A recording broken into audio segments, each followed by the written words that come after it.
இலங்கை அகதிகள் தேச விரோதிகள் போல் நடத்தப்படுவதாக விடுதலை சிறுத்தைகள் கட்சியின் தலைவர் திருமாவளவன் குற்றம் சாட்டியுள்ளார். மதுரை அருகே உள்ள உச்சப்பட்டி இலங்கை அகதிகள் முகாமை சேர்ந்த ரவீந்திரன் நேற்று தற்கொலை செய்து கொண்ட நிலையில் அவரது உடலுக்கு திருமாவளவன் நேரில் அஞ்சலி செலுத்தினார்.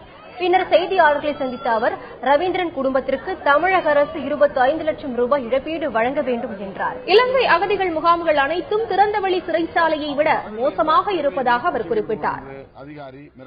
தமிழ்நாடு முழுவதும் அகதிகள் முகாம் அனைத்தும் திறந்தவெளி சிறைச்சாலைகளை விட கொடுமையாக இருக்கிறது.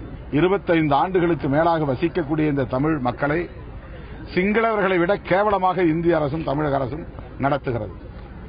இவர்கள் ஓடி ஆடி உழைத்து குடும்பத்தை காப்பாற்றக்கூடிய நிலையில அவர்களை குற்றவாளிகளைப் போல, தேச விரோதிகளைப் போல, பயங்கரவாதிகளைப் போல நடத்துவது மிகவும் அருவருப்பாகவும் அநாகரிகமாகவும் இருக்கிறது.